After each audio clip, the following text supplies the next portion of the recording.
Quero convidar você a abrir a sua Bíblia ou ligar a sua Bíblia no livro de Atos, capítulo 20. A gente vai ler o versículo 35.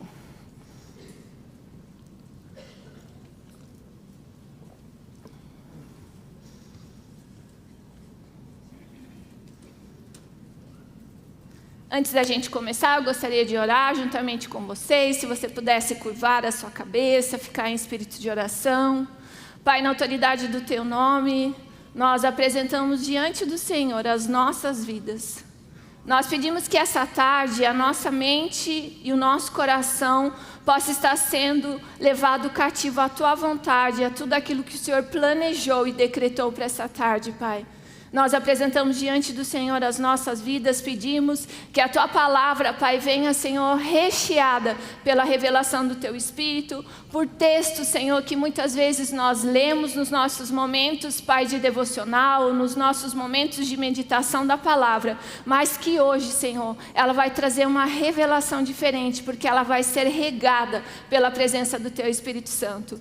Que a Tua palavra, Senhor Jesus, possa realmente alcançar, Senhor, os nossos corações nessa tarde, trazendo uma revelação, Senhor, nunca provada antes, Pai. Eu peço que o Senhor possa dar ordem aos Seus anjos a nosso favor, Senhor, que os Seus anjos possam estar no nosso meio, ministrando os nossos corações, que o Teu Espírito tenha liberdade, Senhor, para agir no nosso meio. Eu apresento aqueles que estão em casa também, Senhor, eu peço que a mesma presença, Pai, que nós provamos aqui, Senhor, nessa tarde, possa também, Senhor, ser transbordante na casa dos meus irmãos que estão assistindo, Pai, na autoridade do nome de Jesus. Amém e amém. Vamos lá. Atos 20, versículo 35, fala assim: Tenho-vos mostrado em tudo que, trabalhando assim, é mister socorrer os necessitados e recordar as palavras do próprio Senhor Jesus. Mas bem-aventurada a coisa é dar do que receber. Lembrando que as palavras do próprio Senhor Jesus, que disse: há maior felicidade em dar do que receber. A primeira coisa é que eu e você precisamos entender o contexto onde estava inserido, o que estava acontecendo quando o apóstolo Paulo falou esse texto lá no versículo 35. O apóstolo Paulo, ele chega à cidade de Mileto e ele faz uma chamada aos presbíteros da igreja de Éfeso. Ele faz uma convocação aos presbíteros da igreja de Éfeso. E nessa convocação que ele faz aos presbíteros, era o último encontro de Paulo com os presbíteros da igreja de Éfeso. A partir daquele momento, a partir daquela conversa, a partir daquele último discurso que ele daria aos presbíteros, o apóstolo Paulo iria para Jerusalém. Chegando em Jerusalém, ele não saberia o que iria acontecer com ele. Então você pode imaginar junto comigo o quanto às vezes emocionante e angustiante foi saber que eles estariam pela última vez com o apóstolo Paulo. E depois daquele encontro, eles não mais o veriam. E durante toda essa conversa, nós podemos ver versículos antes, todas as coisas que o apóstolo Paulo fala aos presbíteros da igreja de Éfeso. Ele fala em relação a toda a caminhada dele ministerial, em relação aos ensinos que ele trouxe a esses presbíteros, em relação a todas as cidades que ele havia passado. E ele chama os presbíteros e fala: vocês precisam continuar cuidando do rebanho que o Espírito Santo confiou à mão de vocês. Vocês precisam pastorear essas pessoas.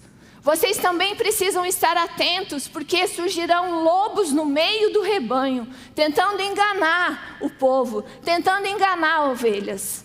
E vocês precisam realmente entender que essa é a última vez que eu estou com vocês. E tudo aquilo que eu precisava ensinar, tudo aquilo que eu precisava instruir, até aqui eu já fiz. Agora depende única e somente de vocês.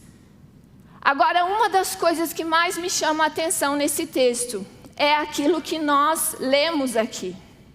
Porque o apóstolo Paulo pede uma coisa para essas pessoas. A última coisa que o apóstolo Paulo fala para os presbíteros da igreja de Éfeso é para que eles não se esquecessem dos necessitados. E esse texto fala que mais bem-aventurada coisa é dar do que receber.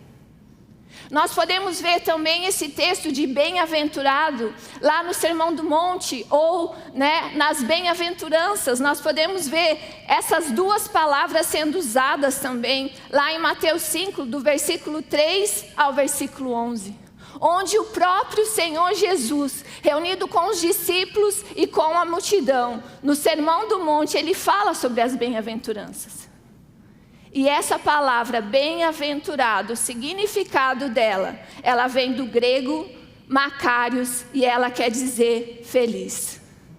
Então, a grande verdade é que a última coisa que o apóstolo Paulo pediu aos presbíteros da igreja de Éfeso é a maior felicidade em dar do que em receber. Não esqueçam dos necessitados. E o que eu quero falar nessa tarde é sobre generosidade. E uma das coisas que eu gostaria que você entendesse é que ser generoso não tem a ver somente em ter recursos financeiros. Porque eu conheço muitas pessoas que têm recursos financeiros e ainda assim não são generosas. Eu conheço muitas pessoas que têm muitos recursos financeiros e são pessoas egoístas e avarentas. E há uma grande diferença nessas duas palavras entre egoísmo e avareza. O egoísmo é o amor exagerado aos seus próprios interesses a despeito de outrem. E a avareza é pessoa que tem apego excessivo ao dinheiro. Então eu conheço muitas pessoas prósperas, mas com mentalidade egoísta e avarenta. Assim como eu conheço muitas pessoas que não têm recursos financeiros e são generosas. Porque a generosidade não é sobre ter dinheiro. Um coração generoso, ele vai além de recursos financeiros.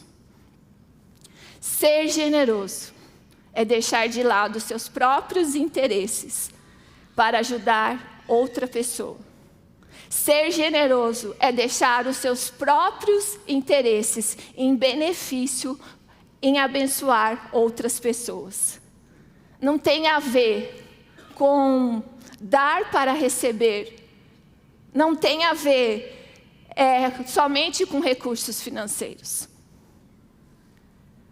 E eu gostaria que você entendesse que ser generoso é deixar ser usado através dos talentos que você tem. Quais são os seus talentos? Algumas mulheres, são ótimas costureiras, outras ótimas cozinheiras, outras ótimas mulheres que fazem faxinas, limpam vidro, organizam muito bem a sua casa. Quando nós pegamos os homens, eles são experts em fazer manutenção da casa. Quando eu falo de ser generoso, é usar o seu talento, aquilo que você sabe fazer, para abençoar a vida de outras pessoas. Então, isso não tem a ver somente com recursos financeiros. Ser generoso é doar a nossa vida, o nosso tempo, para abençoar outras pessoas. Ser generoso é realmente entender que existem situações na nossa vida onde o Senhor colocará pessoas no nosso círculo de amizade para que a gente possa abençoar, talvez ouvindo aquela pessoa, talvez se doando em amor, em atenção e em empatia. Nós sabemos que nós viemos de 2 anos de pandemia, onde nós fomos totalmente privados de estarmos com as pessoas que nós mais amamos. E nós usamos vários recursos para que a gente pudesse se manter conectado com essas pessoas, sim ou não? WhatsApp, FaceTime, Zoom. Mas nós sabemos o quanto nós sofremos desse tempo ter que ficar separado daquelas pessoas que nós mais amamos. Uma das coisas que eu quero que você entenda é que ser generoso é doar a sua vida. É ali nos seus momentos de oração, nos seus momentos de meditação da palavra, você ser guiado, instruído pelo Espírito Santo para pegar um texto e simplesmente mandar uma mensagem para uma pessoa que pode estar naquele exato momento precisando dessa palavra de consolo e encorajamento. Isso é ser generoso. É viver uma vida em benefício, abençoar outras vidas. Então não tem a ver somente com recurso financeiro. Através dos relacionamentos nós nos doamos. Nos doamos para ajudar outras pessoas através do amor, da atenção, do tempo, da comunhão e da empatia. E nós precisamos entender que a generosidade é algo que o Senhor realmente deseja que eu e você venhamos aplicar nas nossas vidas todos os dias. Nós não nascemos generosos, mas nós se tornamos pessoas generosas. Toda vez que você dá o seu tempo, onde você, e graças a Deus, nós somos muito bem agraciados aqui na igreja. Toda vez que você oferece o seu tempo para que você possa se voluntariar aqui na igreja, né, fazendo o serviço de recepção, de ministério infantil, a brigada que trabalha aqui nos bastidores, para que um culto desse possa acontecer. Eu não sei se você sabe, mas existem 150 voluntários trabalhando nos bastidores. Por quê? Porque todo servo tem um coração generoso. Todas essas pessoas que servem, todas essas pessoas que colocam o seu tempo à disposição de abençoar outras pessoas, elas têm um coração generoso. Nós somos uma igreja generosa. No aniversário de 17 anos dessa casa, nós conseguimos arrecadar 17 toneladas de alimento. E você faz parte disso tudo. Você pode dar uma salva de palmas, Senhor? Nós quebramos esse recorde. Se eu não me engano, a última arrecadação de alimento que a gente fez foi ano passado, num evento que a gente fez entre jovens e adolescentes, que a gente arrecadou 10 toneladas. E nesse aniversário nós conseguimos arrecadar 17 toneladas de alimento. E isso é maravilhoso. Mas não existe um limite para que eu e você possamos ser generosos. Nós somos uma igreja reverente e relevante. E se você está sobre o manto dessa casa, eu quero falar para você que a generosidade faz parte da sua vida. Você está debaixo de um manto de generosidade. E o Senhor deseja que você viva uma vida generosa. Amém? Quando eu e você entendemos que o reino de Deus, nós precisamos entender que existe uma dinâmica no reino de Deus. E a dinâmica do reino de Deus tem a ver com dar. E eu quero mostrar para você isso. Em João 3,16, fala assim: porque Deus amou ao mundo de tal maneira que deu o seu Filho unigênito para que todo que nele crê não pereça, mas tenha a vida eterna. Em Apocalipse 22, 21 fala assim: a graça do Senhor Jesus seja com todos. João 14, 27, deixo-vos a paz, a minha paz vos dou, não vou lá dou como a dá ao mundo. A dinâmica do reino de Deus tem a ver com dar. E toda vez que eu e você entendemos isso e nos movemos nisso, nós nos tornamos cada vez mais parecidos com Deus. Deus nos deu a vida, o fôlego de vida. Deus nos deu a graça. Estamos aqui porque Deus deu seu Filho por amor a nós. Jesus deu a sua vida por amor a nós. A dinâmica do reino de Deus tem a ver com o dar, com o se doar. Amém? E quando eu e você conseguimos entender isso, e quando eu e você conseguimos nos mover nisso, nós alegramos o coração de Deus e nos tornamos muito parecidos com Ele. Mas a grande verdade é que a gente nunca vai conseguir competir com Deus no quesito dar. Ele sempre vai ganhar de nós, sim ou não? Sim, Não tem como competir com Deus no quesito dar. No início do ano de 2020, nós tivemos aqui na igreja, não sei quantos estavam aqui já nessa época. Quem está aqui desde 2020, especificamente janeiro de 2020, levanta sua mão para mim. Poucos. Amém. No mês de janeiro de 2020, nós recebemos uma direção do Senhor para trabalharmos com a série chamada Uma Vida Abençoada. E todos os cultos de domingo, nós trazíamos palavras que realmente faziam o povo entender o que eles precisavam fazer diante da palavra de Deus, posicionamento que eles precisavam ter como homem e mulher, como jovem, como adolescente, para que ele pudesse ter uma vida abençoada. E durante todo esse mês, nós ministramos, palavras em relação a bênçãos que poderiam alcançar a sua família, a sua casa, a sua prosperidade física, emocional e financeira. E um desses cultos, mais especificamente, a última palavra dessa série que nós trouxemos sobre uma vida abençoada, enquanto eu orava pela igreja, enquanto eu orava pelas famílias da igreja, eu tive um pressentimento que veio da parte de Deus, eu acredito.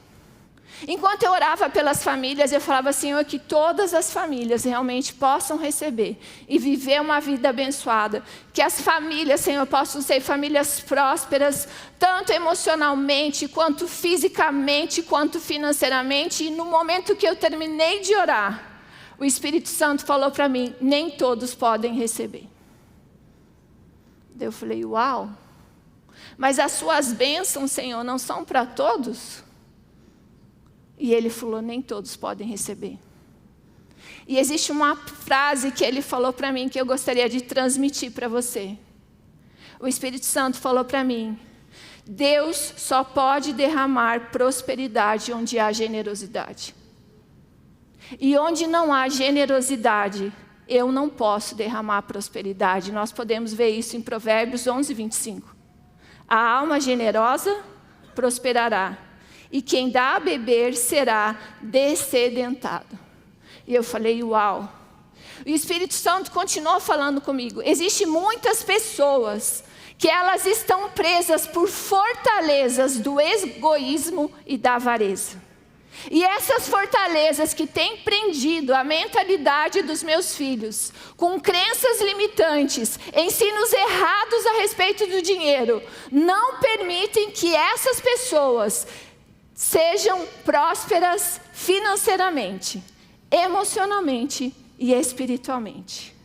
Porque Deus, Ele não pode derramar prosperidade onde não há generosidade. E eu quero te falar que eu e você, nós não nos tornamos generosos da noite para o dia. A generosidade é algo que nós aprendemos na nossa caminhada cristã. E procurar desenvolver generosidade é preparar um legado para os nossos filhos também. Quantos são pais aqui? Nós estamos preparando um legado para os nossos filhos. Assim como nós recebemos um legado dos nossos pais. Nós recebemos um legado de generosidade dos nossos pais, ou nós recebemos um legado de egoísmo e de avareza? Então nós estamos preparando o legado para os nossos filhos. E toda vez que eu sou uma pessoa que me coloco para viver uma vida de generosidade, em pensar em benefício do outro do que a mim mesma, eu também estou preparando um legado para os meus filhos, sim ou não? Então nós podemos herdar ou um legado de generosidade, ou um legado de egoísmo e de avareza. E a primeira coisa que eu queria falar para você, nós vamos falar sobre 3 passos que nós podemos dar para que a gente possa desenvolver uma vida de generosidade. E a primeira coisa que eu quero falar para você nessa tarde é que o egoísmo e a avareza é uma fortaleza a ser vencida. E ela precisa ser vencida. Que enquanto ela não for vencida, nós seremos limitados de receber toda a prosperidade que Deus tem sobre as nossas vidas. Existe sim alguns posicionamentos que eu e você precisamos dar diante da palavra de Deus. Mas essas fortalezas, essas crenças limitantes nos impedem de avançar em relação àquilo que o Senhor tem para as nossas vidas. Amém? O egoísmo é uma fortaleza em nossa vida. E o inimigo, ele começa construindo essa fortaleza ainda quando somos crianças. E, infelizmente, nós nascemos egoístas e precisamos nos despojar do velho homem. Lá em Efésios 4:22 fala que nós precisamos nos despojar do velho homem. Eu não sei se você já viu, mas uma das primeiras palavras que uma criança aprende é dizer meu, meu, meu e dá, dá, dá. Sim ou não? Quantos tem criança pequena aqui? Levanta a sua mão. Amém. É ou não é? Quando eles são pequenininhos, eles não sabem compartilhar brinquedo com ninguém, eles não sabem dividir nada com ninguém. Eu achei tão engraçado que esses dias a gente foi jantar com um casal de amigos e daí eu pedi o meu prato e o meu prato chegou primeiro e tem um amigo nosso que ele não pode ver o prato chegando primeiro que ele já vai cutucando e vai comendo tudo. Daí eu falei assim para ele, olha, eu sou tão generosa que eu vou compartilhar com você porque quem compartilha não engorda. Daí ele falou assim, oxe, as covardia você falar isso para mim, Adri. Então, as crianças, elas têm dificuldade de compartilhar os seus brinquedos. Então, uma das primeiras palavras que a criança aprende a falar é isso, é meu, é meu, é meu, e dá, e dá, e dá. Porque deixa eu falar algo para você. O egoísmo não é algo que aprendemos, é algo com que nascemos. E ele faz parte do velho homem. O egoísmo, ele nunca nos deixa satisfeito com nada. Sempre falta algo. Eu acredito que o egoísmo, ele anda de mãos dadas com a ingratidão. Nunca está bom. Essa pessoa, ela não tem um contentamento com nada. Nunca está bom. Sempre falta algo mais. A pessoa que tem uma atitude egoísta, na maioria das vezes, ela se torna uma pessoa ingrata. O egoísmo, na minha vida e na sua vida, é uma fortaleza que precisa ser vencida. Eu lembro que alguns anos atrás, a gente estava recebendo uma amada missionária da África que queria passar um tempo aqui em Curitiba. E isso era bem no mês de maio, estava muito frio em Curitiba. Eu acredito que isso deve fazer uns 8 anos, mais ou menos. E como eu sabia que essa missionária ia chegar, eu comecei a mobilizar a igreja, as irmãs da igreja, porque a gente precisava arrumar um enxoval inteiro para essa amada missionária. Porque ela não tinha nada, ela estava vindo de um país totalmente quente e vem para Curitiba com 5, 6 graus, judiação. Então, eu comecei a mobilizar todas as irmãs para separar a roupa para ela. Desde casaco, bota, meia, blusa, calça, tudo que você possa imaginar. Cobertor, travesseiro, tudo que você possa imaginar. E uma das coisas que eu comecei a observar na minha vida é que eu não tinha nem um pouco de dificuldade de quando os meus filhos deixavam as roupas porque não serviam mais, abrir o guarda-roupa deles, separar as coisas que não serviam e sair distribuindo com alguns irmãos da igreja, algumas irmãs da igreja. Mas eu comecei a observar que eu tinha muita dificuldade em fazer isso com as minhas roupas. E eu pensei assim, eu vou começar a mobilizar um monte de irmãs para que a gente possa arrumar o enxoval para a missionária Sandra. E um dia de manhã, quando eu estava no meu tempo de devocional, eis que salta aos meus olhos 1 João 3,17, que fala sobre o amor aos irmãos. Esse texto fala assim, ora, aquele que possuir recursos deste mundo, e vir a seu irmão padecer necessidade, e fechar-lhe o seu coração, como pode permanecer nele o amor de Deus? Filhinhos, não amemos de palavra, nem de língua, mas de fato e de verdade. E quando eu terminei de ler esse texto, o Espírito Santo fala para mim, você ama a missionária? Sim, eu amo muito a missionária. Ok, se você ama a missionária, não ame somente de palavras, mas de atitude. Então, você vai subir agora no seu guarda-roupa, você vai abrir a porta do seu guarda-roupa e todo enxoval que a missionária precisa é você que vai dar para ela. E eis que eu fui. E pasmem, mulheres. As roupas que o Espírito Santo pedia para mim separar de dentro do meu guarda-roupa não eram roupas que eu não gostava, que eu não estava usando.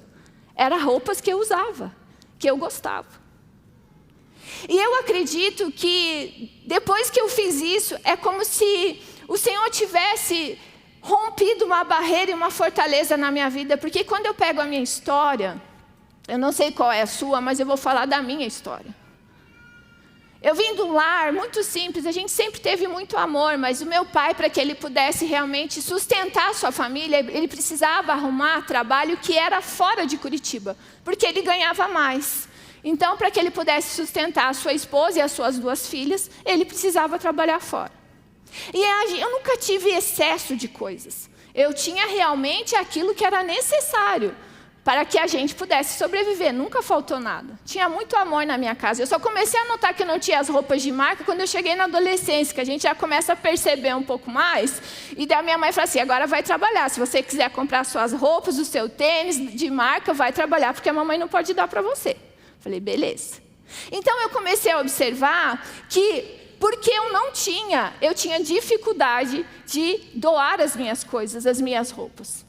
Na minha casa, eu não sei na sua casa, mas na minha casa a minha mãe sempre ensinou a gente que existia as roupas de passeio. Quantos aqui se identificam? Levanta sua mão. Olha, nesse culto mais gente, então quer dizer que tem mais gente da minha idade para mais. No da manhã já não tinha muita gente.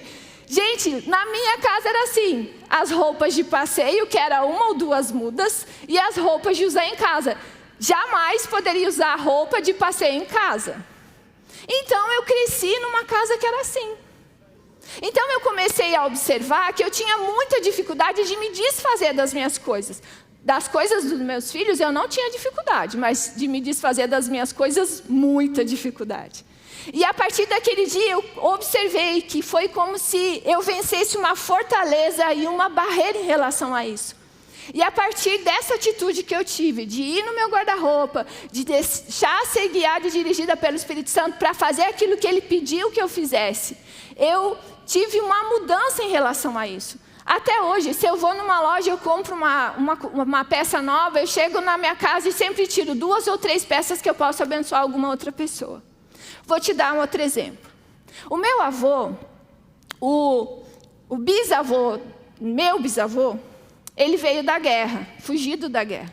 E normalmente no ambiente de guerra, você há de concordar comigo que as pessoas passam muita fome. Né? Nós recebemos os ucranianos aqui, e quando nós sentamos com ele para ouvir as histórias deles, muitos saíram com uma mochila nas costas, sem saber para onde ia, o que ia comer. E muitas vezes 1, 2, 3 dias sem comer. Então, uma pessoa que vem do ambiente de guerra é uma pessoa que ela tem medo de passar fome. E eu começava a observar na vida do meu avô, quando nós íamos visitar ele, que ele tinha uma dificuldade. Ele plantava as coisas, feijão, ele plantava milho, né? Ele tinha lá o gado dele, ele tinha ali a criação dele, só que ele tinha uma dificuldade de dar as coisas dele. Meu avô tinha um quarto onde ele tinha comidas, sacos de feijão, sacos de milho, e toda vez que a gente ia lá, a minha avó tinha que separar escondido as coisas para a gente poder levar. Porque ele não queria, ele não deixava. Porque ele tinha medo que se ele desse algo, daquilo ali ia faltar para ele. Então, queridos, a gente vem de histórias e muitas vezes a gente acaba construindo essas fortalezas do ambiente da onde a gente veio. Então, eu acredito sim que nós precisamos identificar quais são essas fortalezas que têm nos prendido no egoísmo e na avareza. E eu acredito que o primeiro passo é esse. Para que eu e você possamos alcançar um coração generoso, nós precisamos identificar que tipo de egoísmo e que tipo de coisa tem nos prendido em relação a isso tudo. Quando nós identificamos, assim como identifiquei naquele dia, e isso é um trabalhar nas nossas vidas, ok? Isso não é uma única atitude. O trabalhar do Espírito Santo, o trabalhar do Senhor nas nossas vidas, vem até Jesus voltar. Sempre eu e você, diante das coisas que nós identificamos, nós precisamos nos despojar do velho homem, para que a gente possa se revestir do novo homem. Amém? A segunda coisa que eu queria falar para você nessa tarde é sobre ação. Quando você identifica essa fortaleza que tem te pedido, daí você tem que agir. Você precisa dar o segundo passo. Então, quando nós falamos de generosidade, nós também precisamos falar de relacionamento, sim ou não? Se ser generoso não tem a ver somente com recursos financeiros, se ser generoso é dar a sua vida em benefício de abençoar outra pessoa, generosidade também tem a ver com relacionamentos. Toda vez que eu e você nos relacionamos com pessoas, toda vez que eu e você nos doamos em pró da vida de pessoas, para abençoar pessoas, em amor, em perdão, em empatia, nós estamos sendo generosos. Toda vez que nós doamos o nosso tempo para ter comunhão com o corpo de Cristo, que é isso daqui, nós estamos trabalhando a nossa generosidade. É importantíssimo que eu e você, tenhamos o nosso tempo para conhecimento da palavra, para cultivar um relacionamento com o Espírito Santo, mas a grande verdade é que o relacionamento com o corpo de Cristo também é importante. Porque através do relacionamento com o corpo de Cristo, nós somos ensinados, encorajados e exortados. Então, existem pessoas que o Senhor vai colocar na sua vida, que ou essas pessoas elas te ensinarão a como ser, ou essas pessoas te ensinarão a não ser daquela determinada forma. Então, nós crescemos também com nossos relacionamentos, sim ou não? Além de nós crescermos em generosidade através dos nossos relacionamentos, existe algo que eu quero que você entenda também essa tarde, que está lá em Mateus 6, se você pudesse abrir comigo, Mateus, capítulo 6. A gente vai ler do versículo 19 ao versículo 21.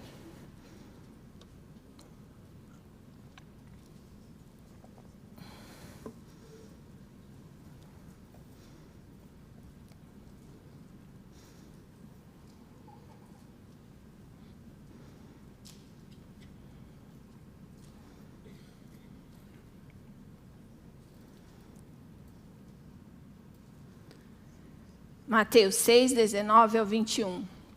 Fala assim: não acumulem para vocês tesouros na terra, onde a traça e a ferrugem destrói, e onde os ladrões arrombam e furtam. Mas acumulem para vocês tesouros nos céus, onde a traça e a ferrugem não destrói, e onde os ladrões não arrombam nem furtam. Pois onde estiver o seu tesouro, aí também estará o seu coração. Toda vez que eu e você nos dedicamos a viver realmente uma vida que reflete a generosidade de Jesus nas nossas vidas, nós também não podemos esquecer que toda vez que nós nos dispomos para fazer isso, nós também precisamos pensar no que fala nesse texto.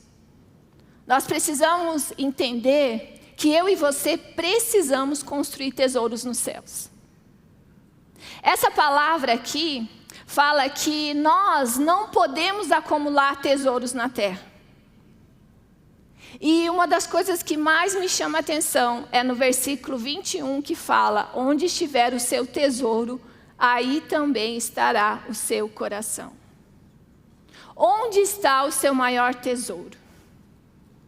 Na sua casa, no seu carro, nos seus bens, no seu investimento? Porque esse texto fala que onde está o seu tesouro, aí está o seu coração. Só um pouquinho que eu abri um negócio que não era para abrir aqui. Aí. O texto, ele fala não é onde estiver seu coração, ali também estará o seu tesouro. Sabe por quê? Porque o seu coração segue o seu tesouro. Onde estará e aonde está o seu tesouro, aí também está o seu coração. Deixa eu te fazer uma pergunta nessa tarde. Se o Senhor, Ele desse ordem aos seus anjos, e imagine que aqui existe 10 anjos com um saco de dinheiro. E todo esse dinheiro representa todas as riquezas desse mundo. O Senhor poderia confiar essas riquezas em suas mãos. E acreditar que o seu tesouro, o seu coração não estaria nessas riquezas? O Senhor poderia entregar nas suas mãos hoje, nessa tarde, dia 10 de julho, todas as riquezas desse mundo e confiar que o seu coração não estaria nelas? Porque esse texto fala que onde estiver o seu tesouro, aí está o seu coração. Uma das coisas que me chama a atenção no relato do jovem rico, e é isso que eu quero compartilhar com você, é que quando esse jovem chega para Jesus, ele faz a seguinte pergunta: o que eu preciso para herdar a vida eterna? E Jesus fala: você precisa guardar os mandamentos no seu coração. E ali, os mandamentos são relatados nesse texto. E esse jovem, ele olha para Jesus e ele fala assim: ok, mas eu sei dos mandamentos, eu guardo os mandamentos do meu coração, então o que eu preciso para herdar a vida eterna? E Jesus olha para ele e fala: vende tudo o que você tem, dá aos pobres, e assim você vai herdar a vida eterna. Uma das coisas saltou aos meus olhos quando eu li esse texto nessa madrugada. Muitos de nós achamos que o simples fato de nós obedecermos os princípios da palavra, termos uma vida de oração, termos uma vida de santidade, é o suficiente para que eu e você possamos construir os tesouros do céu. E esse texto deixa muito claro para mim que não é o suficiente. Porque esse jovem, provavelmente, ele conhecia. Porque ele falou para Jesus: não, eu guardo os mandamentos no meu coração. Mas nós precisamos construir tesouros no céu. Não é errado ter dinheiro. Não é errado ter dinheiro. Não é errado ter uma casa boa. Não é errado ter um carro bom. Não é errado ter investimento. Não é errado ter dinheiro no banco. Não é errado. O errado é o seu coração estar nessas coisas. O maior concorrente de Deus no coração do homem é o dinheiro. Uma das coisas que me chama a atenção nesse texto, lá em Mateus 6,20, é que fala assim: mas acumulem para vocês tesouros nos céus, onde a traça e a ferrugem não destrói, onde os ladrões não arrombam nem furtam. Por que será que Jesus disse isso? Se Jesus disse isso, para mim fica muito bem claro que eu e você podemos acumular tesouros no céu, sim. Que nós iremos desfrutar na eternidade com o Senhor. Eu acredito que quando o Senhor fala em relação a tesouros nos céus, Ele está falando diretamente, isso me remete a 2 textos. Um deles está em Mateus 16:15, que fala assim: ide por todo o mundo e pregai o evangelho a toda a criatura. Eu acredito também naquilo que fala em Mateus 28, 19 e 20, que é o comissionamento.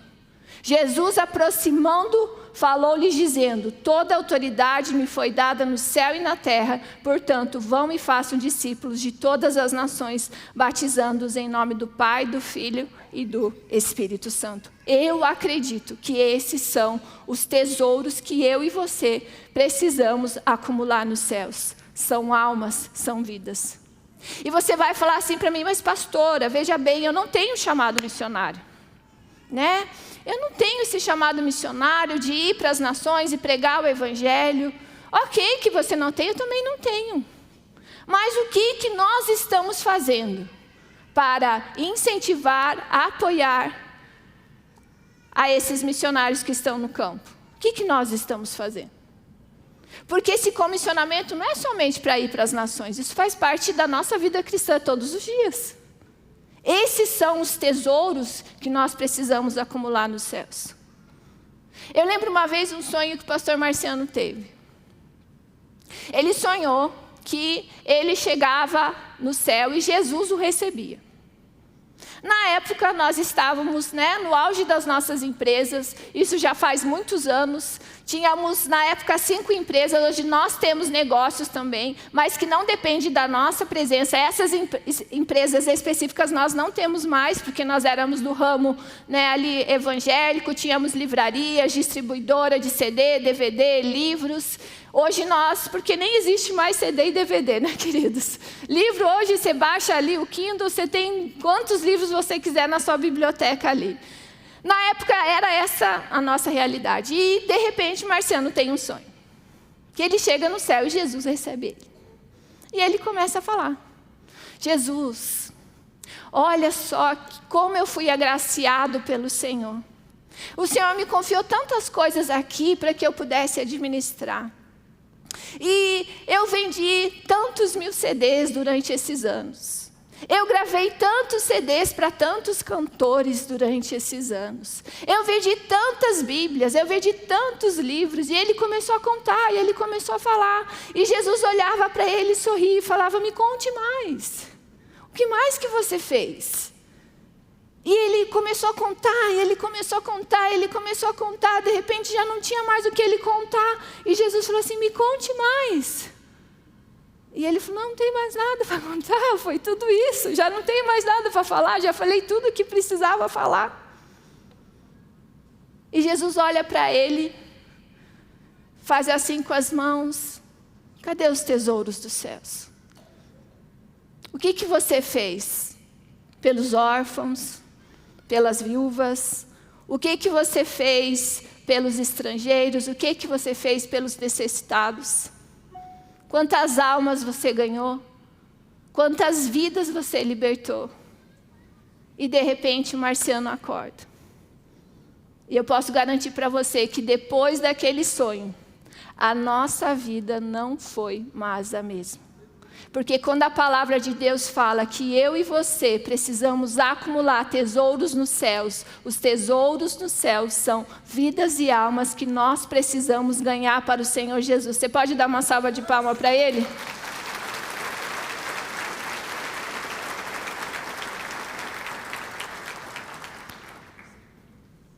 Nós temos colocado o nosso coração no reino de Deus? Nós temos a cultura do reino dos céus na nossa vida? Nós temos nos preocupado que existem tesouros que nós precisamos acumular nos céus? Essa vida aqui é passageira, tudo vai ficar. Quando nós morremos, a gente não vai levar nada. Não vai levar carro, não vai levar casa, não vai levar investimento, não vai levar roupa, não vai levar nada. E uma das coisas que mais me preocupa é que talvez, queridos, muitas pessoas vão chegar lá no céu, eu, Adriana, falando, e vão chegar para Jesus, talvez assim como um sonho do pastor Marciano, chegar lá e falar: poxa, eu não construí nada aqui. Tudo que eu construí eu deixei lá. E a maior parte da minha vida eu vou viver aqui na eternidade. O problema não é você ter dinheiro. O problema é você ter o coração no dinheiro. O dinheiro, ele tem 3 propósitos na minha vida e na sua vida, amém? E o primeiro deles, ele toca a sua vida. Faz assim comigo: o dinheiro toca a minha vida. E como que o dinheiro toca a sua vida? Suprindo as suas necessidades. O segundo propósito do dinheiro, fala comigo: toca a casa de Deus. Através dos dízimos e das ofertas. Porque para que um culto desse possa funcionar, existe um ar-condicionado que está ligado, existe uma luz que está ligada, existe um banheiro onde é usado todos os insumos ali do banheiro, existe um ministério infantil que está acontecendo ali nas salas. existe o salário dos sacerdotes dessa casa, existe colaboradores para que você pudesse chegar aqui, todas as coisas estarem organizadas e limpas. Existe colaboradores que durante a semana trabalham para que quando você chegue aqui esteja tudo limpo e organizado. E o terceiro propósito do dinheiro é toca a vida de pessoas. Fala comigo, toca a vida de pessoas. Se nós entendermos que o dinheiro tem esses 3 propósitos na nossa vida, ele nunca vai ser um mal na minha vida e na sua vida. O nosso coração nunca estará nele. E como que o dinheiro toca a vida de pessoas? Através da ajuda a órfãos, viúvas, projetos sociais e aos necessitados. Então o dinheiro tem 3 propósitos. Ele toca a minha vida, toca a casa de Deus e toca a vida de pessoas. Amém? E o melhor investimento que você pode fazer, queridos, o melhor investimento que você pode fazer é na casa de Deus e na vida de pessoas. Eu tenho um hábito lá em casa, e eu sempre faço isso. Normalmente eu vou no supermercado e eu faço alguns kits e eu deixo dentro do meu carro. Nesse kit tem um suco, um biscoito... Será que eu dou propaganda para o clube social? Um clube social e um biscoitinho amanteigado. E uma das coisas que eu faço quando eu estou no carro e paro no semáforo, eu não tenho o hábito de dar dinheiro para as pessoas que pedem dinheiro na rua. Para essas pessoas menos favorecidas. Eu não tenho o hábito de dar dinheiro. Só se eu tiver uma direção específica para isso. Mas o que eu faço? Quando essa pessoa chega perto do meu carro, eu abro a janela do meu carro, eu pego esse kit, eu olho para o olho dela e falo, como que é seu nome? E ela me fala o seu nome. E eu posso dizer para você que talvez uma das maiores dores de uma pessoa é passar fome. E eu falo, eu sei que aquilo que eu vou fazer é somente um grãozinho de areia no meio de uma mansidão de necessidades que existe, mas eu vou fazer. E eu posso falar para você que eu já me deparei com Mateus, Gabriel, Rodrigo, Sandra, Débora, em todos esses encontros de semáforo. E uma das coisas que mais me chamou a atenção foi 2 pessoas específicas. Quando eu entreguei o kit, eu olhei no olho dela e eu falei bem assim, eu quero que você entenda que Deus, Ele te ama e Ele não escreveu essa história que você está vivendo, porque a maioria deles são dependentes químicos que estão pedindo dinheiro no semáforo. E eu lembro que o nome dessa mulher era Débora, e ela olhou para mim e falou bem assim, você é cristã, né? Eu falei bem assim, sou. Ela falou, por favor, ore por mim. Eu deixei a minha família, eu deixei os meus filhos, e eu caí nas drogas, eu era cristã, e eu abandonei os caminhos do Senhor. Muitas vezes, queridos, nós ficamos tão indiferentes em relação à necessidade dos outros, e nós nos esquecemos que eu e você somos apenas mordomos de Deus aqui. Tudo aquilo que Ele tem confiado, os seus filhos, a palavra de Deus fala que é a herança do Senhor. O seu casamento representa uma aliança que você tem com o seu marido para que você realmente possa multiplicar, para que você possa cuidar dessa herança. Os seus bens, tudo aquilo que o Senhor tem confiado, Ele te confia como mordomo dEle aqui na terra. E uma das coisas que eu acredito para a minha vida, que Deus Ele não me dará nada que Ele não possa me pedir de volta. Que tudo aquilo que Ele me pede, Ele vai poder me pedir de volta, porque não é meu. Ele apenas tem me confiado. Assim como o Senhor nos confiou durante um certo tempo, essas 5 empresas na nossa mão, e no momento o Senhor falou, agora encerra o ciclo, e vocês vêm para o ministério. Muitas vezes não é fácil obedecer. Mas eu posso falar para você, que toda vez que eu e você obedecemos, nós sempre seremos recompensados pelo Senhor, amém? A terceira coisa que eu queria falar, e a última coisa nessa tarde, que é o terceiro passo que você precisa fazer quando você reconhece essa fortaleza, quando você se posiciona em relação a agir, a ter uma ação de fazer diferente, é ter uma atitude. Isso começa a virar um hábito na sua vida.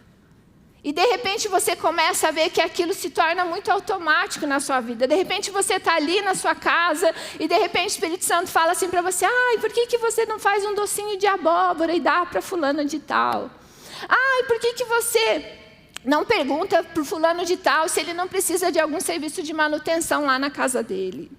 Então, isso começa a se tornar um hábito na nossa vida. E eu vejo muito isso na vida de pessoas que venceram essas fortalezas. Lá em Lucas 19:6, eu queria que você abrisse junto comigo.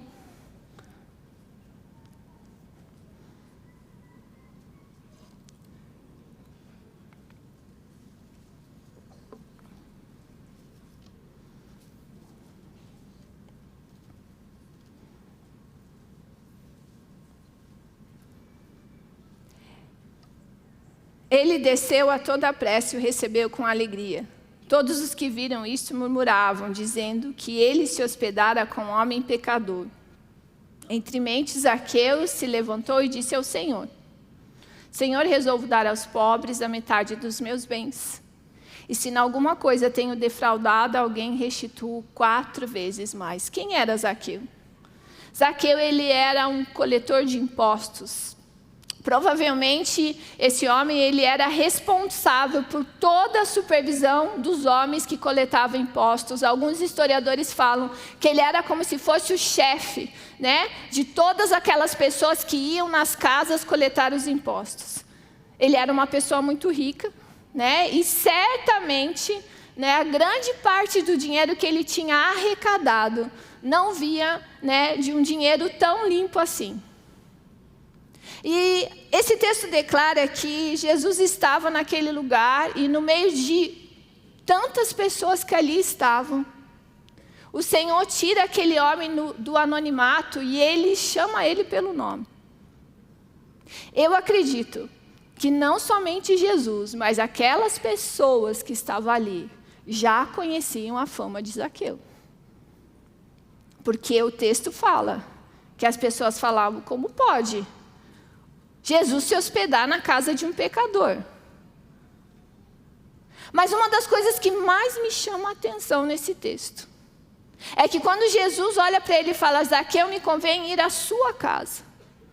Quando Jesus entra na casa daquele homem, ele é tomado de um arrependimento tão grande que Jesus não precisa acusar ele de nada. Jesus não precisa falar nada para ele. A simples presença de Jesus dentro da casa daquele homem constrange ele de uma forma tão grande, gera nele um arrependimento tão grande que de repente ele começa a falar: Senhor, resolvo dar aos pobres a metade dos meus bens, e se em alguma coisa tenho defraudado alguém, restituo 4 vezes mais. Aquele homem, totalmente arrependido, reconhece a dureza e crueldade do seu comportamento. O impacto e a transformação que Jesus teve na vida de Zaqueu foi algo tão incrível que eu, Adriana, acredito que até antes de Zaqueu conhecer Jesus, o Deus de Zaqueu era Mamon. O Deus de Zaqueu era o dinheiro, porque Mamon é o Deus do dinheiro e das riquezas.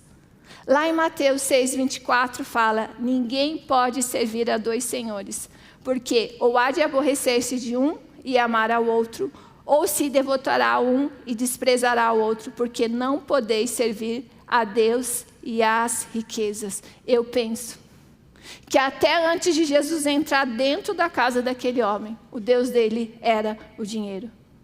Até aquele exato momento, Zaqueu agradava unicamente a Mamon, o Deus do dinheiro e o Deus da riqueza.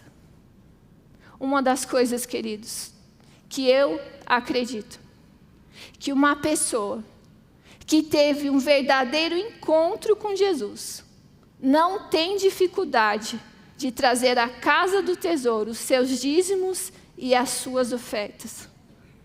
Quando eu vejo isso na vida de Zaqueu, ele se constrangeu ao ponto de reconhecer que o seu Deus era Mamon.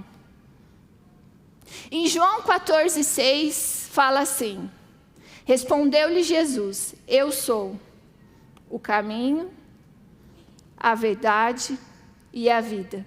Ninguém vem ao Pai a não ser por mim. O dinheiro, ele não traz salvação. Jesus traz salvação. O dinheiro, ele não traz libertação. Jesus traz libertação.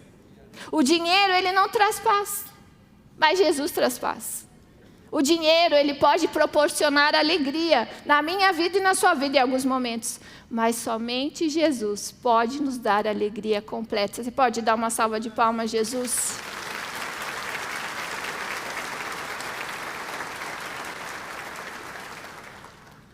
Nós precisamos entender nessa tarde, meus queridos, que nós somos mordomos de Deus aqui na terra. Que nós somos agentes do reino de Deus. Ser generoso é ter um coração doador. Não é sobre você. Não é sobre aquilo que você pode acumular aqui e construir aqui. É sobre o que Deus pode fazer através de você. É disso que eu estou falando. É o dar sem esperar nada em troca. É automático. É a lei da semeadura. É quando isso começa a se tornar um hábito na nossa vida. Nós lemos lá no começo dessa palavra que a alma generosa prosperará. O Senhor deseja derramar prosperidade sobre as nossas vidas, mas Ele não pode derramar prosperidade onde não há generosidade. Uma das coisas que eu mais acredito, que diante de uma necessidade, eu já passei por isso, queridos, há uns anos atrás na minha vida, logo na minha conversão. Eu acredito que diante de uma necessidade, quando nós sabemos de onde vem o recurso, de quem vem o recurso, nós não precisamos ficar pedindo isso para as outras pessoas. Nós precisamos recorrer único e somente àquele que pode intervir em determinada situação e levantar pessoas para trazer o recurso e a necessidade que nós estamos precisando para aquele momento. Eu passei por isso, eu lembro uma época na nossa vida onde eu tinha feito a última mamadeira para o meu filho, que hoje tem 23 anos. O meu pagamento só viria 10 dias depois, e eu olho para o meu marido. E eu falo assim, eu fiz o último leite para o nosso filho, não tem mais, eu só vou receber daqui 10 dias. Eu lembro que nós nos ajoelhamos, querido. E eu lembro que não deu meia hora, batem na porta da minha casa. É a minha mãe. E a minha mãe não sabia de nada que a gente estava passando. Ela não sabia da condição financeira que nós estávamos vivendo. E ela chega na minha casa e fala assim, não sei porquê. Eu bem sei. Eu não sei porquê, Adri, eu estava no mercado e eu senti de trazer uma cesta básica para você e uma caixa de leite para você. Sabe, queridos, o que eu acredito que diante de algo que o Senhor nos move a fazer por outras pessoas, existe uma pessoa no bastidor orando e clamando e chorando para que Deus possa levantar um homem e uma mulher de Deus para trazer o recurso que ela precisa naquele momento de maior desespero.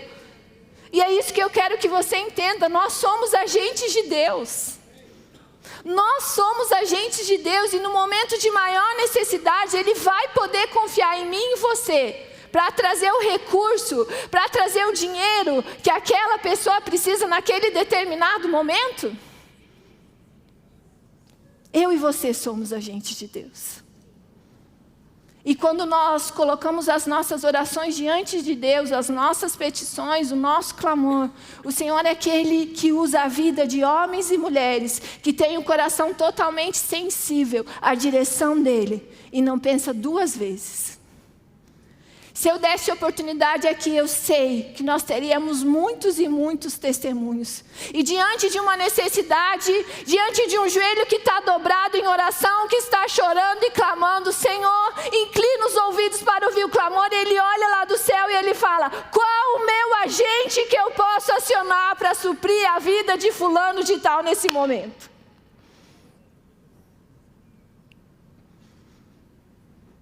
E que lindo é quando eu e você somos direcionados pelo Senhor para abençoar a vida de outras pessoas. Não existe uma recompensa maior do que essa, queridos.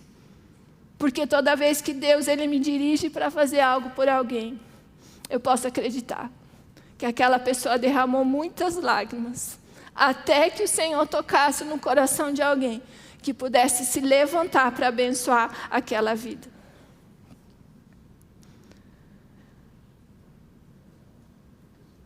A vida mais feliz que eu e você podemos ter é quando nós somos usados como agentes de Deus para fazer os outros felizes. Eu não estou falando somente de recursos financeiros.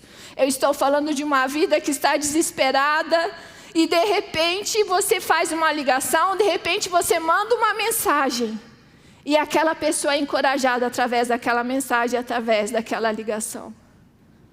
Nós temos testemunhos aqui, queridos, de pessoas que saíram das suas casas para cometer suicídio e passaram na frente dessa igreja pensando que isso daqui era um bailão e entraram aqui e aceitaram Jesus. É para essas pessoas que eu e você estamos aqui. É para essas vidas que eu e você estamos aqui. O maior crescimento da igreja é ver pessoas sendo salvas, libertas, transformadas, restauradas. Queria que você ficasse em pé, para que a gente pudesse orar.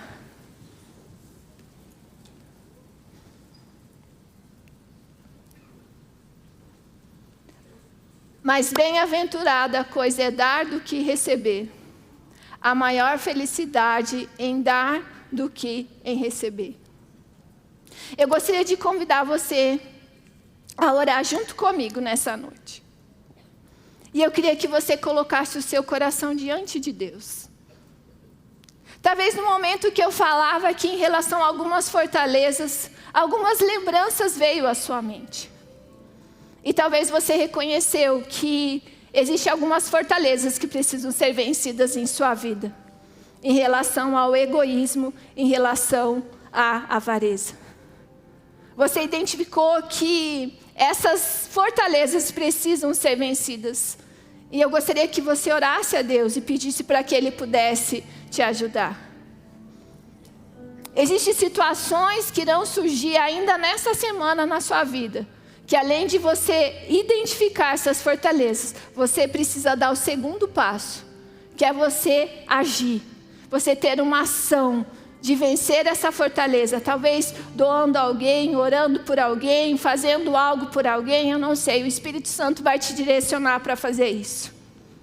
E o coração com que você vai ofertar, o coração com que você vai fazer algo para alguém, vai fazer toda a diferença. Seja doando o seu talento, seja abençoando outras vidas, seja doando o seu tempo como voluntário, como supervisor de célula, como coordenador de ministério, como líder de célula. O coração com que você faz isso faz toda a diferença. Quando nós pegamos o texto de Hebreus 11:4, ele fala assim: pela fé Abel ofereceu a Deus mais excelente sacrifício do que Caim, pelo qual obteve testemunho de ser justo, tendo a aprovação de Deus quanto às suas ofertas. Por meio dela, também mesmo depois de morto, ainda fala. Por que a oferta de Abel ainda fala? Porque ele deu a melhor parte para Deus. Faça o seu melhor. Dê o seu melhor. Toda vez que você fizer o seu melhor para as pessoas, você vai estar sendo generoso. E não esqueça isso. Deus só pode derramar prosperidade onde há generosidade. Você pode repetir comigo? Deus só pode derramar prosperidade onde há generosidade. Em relação aos tesouros que nós temos acumulado nos céus. Se porventura Jesus te chamasse hoje, as suas mãos estariam cheias desses tesouros?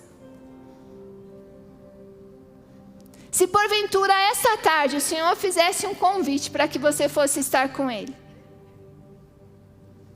que tesouros já estão acumulados lá nos céus? Ainda dá tempo. Ainda dá tempo.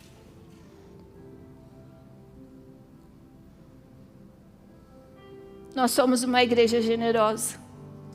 Isso me alegra muito, por isso que nós somos uma igreja próspera.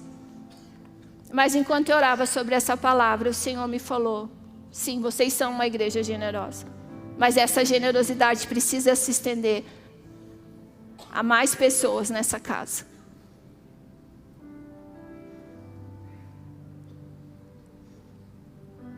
Queria que você orasse.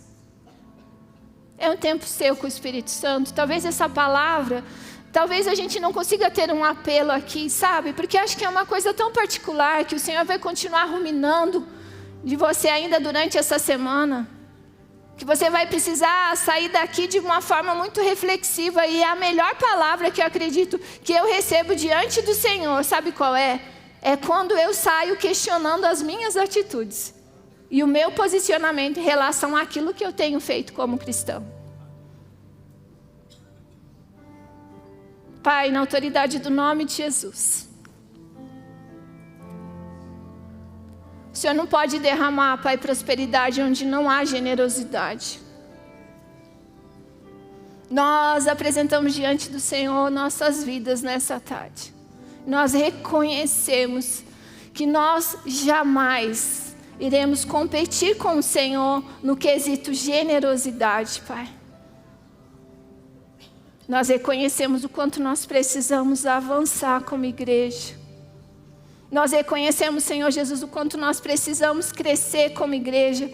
O quanto às vezes, Pai, nós precisamos crescer em relação ao nosso egoísmo. De pensar somente, Senhor Jesus, das coisas que podem nos satisfazer, Senhor, nos beneficiar, Senhor. Sem se preocupar com o outro, Pai. Pai, na autoridade do nome de Jesus, Senhor, nós oramos e pedimos que o Senhor possa nos dar mais uma chance. Queremos acumular, sim, Pai, tesouros nos céus, Pai. Queremos, Senhor Jesus, nos apresentar diante do Senhor com as mãos cheias, Pai, desses tesouros que são almas, são vidas, Senhor. Nos ajuda, Pai. Nos ajuda, Senhor. Vem sobre as nossas vidas, Espírito Santo de Deus. Uma das coisas, Senhor, que mais me chama a atenção no derramamento do Teu Espírito ali em Atos, Pai, é que logo após que o Senhor derramou do Teu Espírito, Senhor, sobre todos que estavam ali, a Sua igreja viveu um avivamento de uma forma tão incrível. E aquelas pessoas, elas eram tão cheias do Seu Espírito, Senhor Jesus, que o Teu próprio Espírito dirigia aquelas pessoas e fazia elas sensíveis em relação à necessidade do outro, Senhor. Em relação àqueles que tinham menos recursos, Senhor. Pai, nós reconhecemos o quanto nós precisamos ser guiados e dirigidos pelo Teu Espírito em relação a isso. Que nós não venhamos ver somente, Senhor Jesus, os nossos desejos, as nossas vontades, as nossas necessidades, Senhor, mas que nós possamos estar sensíveis, Senhor, à Sua voz. Que nós possamos ser agentes do Senhor. Que Ele vai poder acionar a qualquer hora, seja na madrugada fazendo uma oração por alguma pessoa, seja mandando uma mensagem, Senhor. Seja, Senhor Jesus, através de recursos financeiros. Nós reconhecemos o quanto nós precisamos ainda crescer e avançar nisso, Pai. Nos ajuda, Senhor. Nos ajuda, Pai. Nos ajuda a vencermos, Senhor, essas fortalezas do egoísmo e da avareza, para que nós possamos receber tudo aquilo que o Senhor tem sobre as nossas vidas, Pai. E durante essa semana, queridos, eu quero lançar um desafio para você nessa tarde. Durante essa semana, eu quero desafiar você, encorajar você a realmente ser guiado e dirigido pelo Espírito Santo para abençoar a vida de uma pessoa. Eu não sei se isso vai ser através de um presente, se vai ser através de uma oração, ou se vai ser através de um café que você vai chamar essa pessoa para tomar um cafezinho ali com você. Lembra que eu falei que generosidade não tem a ver somente com recursos financeiros. Tem a ver com doação de vida. Talvez você vai doar o seu tempo ali para ouvir aquela pessoa que precisa tanto realmente de alguém que a ouça. Não que dê direcionamento, mas talvez alguém que chore junto com ela. Então eu quero desafiar você ainda durante essa semana a ser guiada e instruída pelo Espírito Santo para abençoar outra vida. Ore, tenha essa experiência. Eu posso garantir para você que isso nos traz uma satisfação e uma alegria tão grande. E isso é só o começo daquilo que Deus pode fazer através da sua vida. Você pode repetir comigo? Eu sou um agente de Deus. Amém? Você pode dar uma salva de palmas para Jesus?